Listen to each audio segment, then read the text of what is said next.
পুলিশের সাবেক মহাপরিদর্শক বেনজির আহমেদকে দেশে ফিরিয়ে আনার ব্যাপারে মাঝখানে বেশ একটা উচ্চাশা তৈরি হয়েছিল। এখন হয়তো আস্তে আস্তে কমে যাচ্ছে।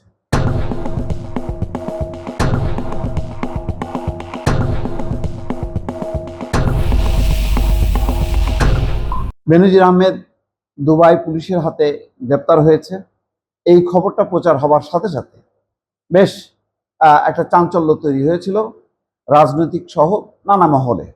সাধারণ মানুষ সবাই চায় বেনজিরের মতন দুর্দণ্ড প্রতাপশালী শেখ হাসিনার যে পুলিশ বাহিনীর প্রধান, যিনি আসলে মাফিয়ার প্রধান হিসেবে চিহ্নিত হয়েছিল, সেই বেনজির আহমেদ দেশে ফিরে আসুক এবং তার মাধ্যমে তদন্ত করে বিগত 15 বছরে নানা অজানা কাহিনী, গুম, খুন, হত্যা, দুর্নীতি, লুটপাট, টাকা পাচারের অনেক কাহিনী হয়তো প্রকাশ পাবে, তেমন আশায় সবাই আশান্বিত হয়েছিল।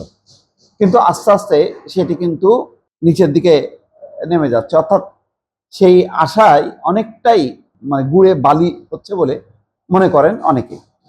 কারণ ইন্টারপোলের তালিকাভুক্ত এই বেনজির আহমেদকে দুবাই পুলিশ কেন, কি কারণে গ্রেপ্তার করলো, তাদের নিজেদের জিম্মায় আনলো, তার সেখানে আটক আদেশের পজিশন কি, তারা কি কোনো অভিযোগ এনেছে, নাকি বলা হচ্ছে যে বেনজির আহমেদকে যাতে দুবাই আটকে রাখা হয় সেই কারণে তার বিরুদ্ধে তারই সহযোগীরা মামলা করেছে, সেই কারণে বেনজির আহমেদকে দুবাই থেকে ফেরত আনা যাচ্ছে না।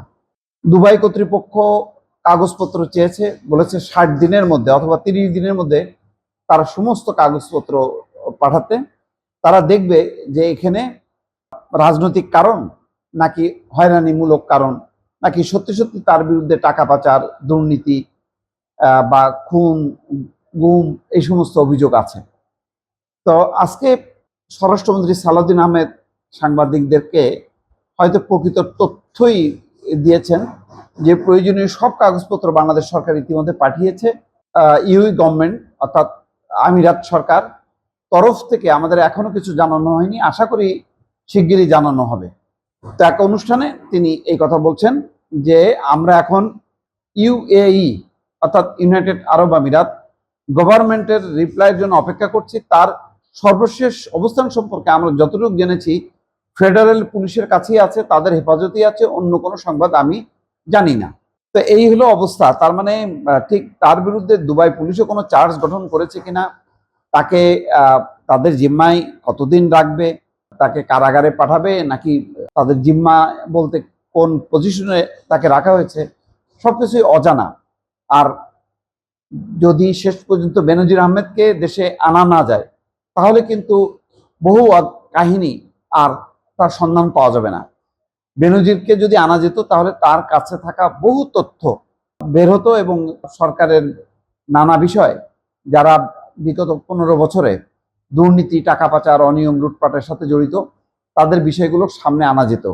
বেনজির অন্যতম একজন প্রধান আসামি, অন্যতম একজন সাক্ষী, যার কাছ থেকে অনেক তথ্য পাওয়া যেত এবং শেখ হাসিনার যে দুঃশাসনের মুখোশ তার মাধ্যমে উন্মোচিত হতো।